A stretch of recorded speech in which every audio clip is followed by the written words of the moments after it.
Боловт байгийн бэлтгэдэг шууд асууя нэвтрүүлгийн 3 дахь дугаар цангийн сайд Чойжилсрон оролцлоо. За түүнээс бид хөгжмөр байна. Та зүтгэн гэж амлалаа санаж байна уу гэж асуусан юм. За тэрээр амлалтаа санаж байгаач амлалтаасаа ухрахаас өөр арга байгаагүй гэлээ. За сонгуулийн амлалт бүхэн мөрийн хөтөлбөр боловсруулж байхдаа эдийн засаг хүндэрснийг мэдээгүй.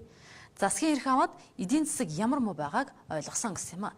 За сануулхад Монгол Ардын нам өнгөрсөн онуудад засагт ажиллаж өнөөдөр ерөнхий сайд Эрдэнэт сангийн сайдын ажлыг хийж байсан юм а. За татвар нэмэхгүй хүүхдийн мөнгө алагчлалгүй олгоно зэрэг судалгаа шинжилгээгүй хийсэн мөрийн хөтөлбөрөөр хэрэгжүүлэх боломжгүй болсноо сангийн сайд Чойжилсрон юу гэж ярьсныг үзүүлээ. Сангийн сайд Чойжилсрон танаас шууд асууя. Бид хөгжмөр байна. Та зүтгэн гэж амласнаа санаж байна уу? Бид зүтгэн хамтдаа хөгжинэ. Сайн байна уу та уучлаарай. Би Игэл телевизэд сэтгүүлч болортой шууд асууя гэд танаас асуулт асуухаар промо цацсан байсныг та өөрөө харсан уу? Бид хараагүй амжааг байна. Бид хөгжмөр байна. Та зүтгэн гэж амласнаа санаж гин үү? Санаж байна. Тэгээд өнөөдөр харин гэтэл та 6 төрлийн татварыг нэмэх хуулийн төслийг улсын хуралд өргөн барьлаа шүү дээ. Уг нь бол та бүхний амласнаар татвар нэмэхгүй гэдэг амлалтыг өгсөн байгаа. Татвар нэмэхгүй гэсэн юм зорилт бол байсан. Гэхдээ улсын бидний одоо сонгуулийн мөрийн хөтөлбөрт боловсруулаад явж байсан үе энэ олон хулаад засаг хүлээж авах хоёр хооронд бол биднэрт мэдэгдээгүй байсан олон нууц асуудал нууц хүндрэлүүд байна. Тийм учраас эхний нэг 48 сарын бүрийн архив хугацаа байна шүү дээ 4 жил гэдэг чинь. Эхний 18 сард нь бол бидний эдийн засгийн уналтыг зогсоох, докторжуулах хэмжээ авахаас ондарахгүй болчиход валютын хөтөлбөрт одоо хамрагдах юм шийдвэр гараад явж байгаа юм.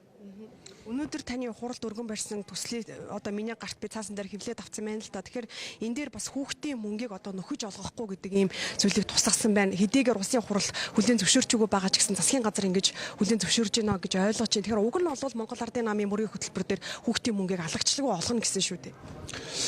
Харамсал бид тийм хөтөлбөр тавьж байгаа. Гэхдээ эхний 18 сарын хугацаанд жишээлбэл тухайлбал эдийн засгийг сэргээх хөтөлбөрийн хүрээнд олон улсын валютын сангаас тавьж байгаа шаардлага хүлээж авахаас ундаа арга алга байна.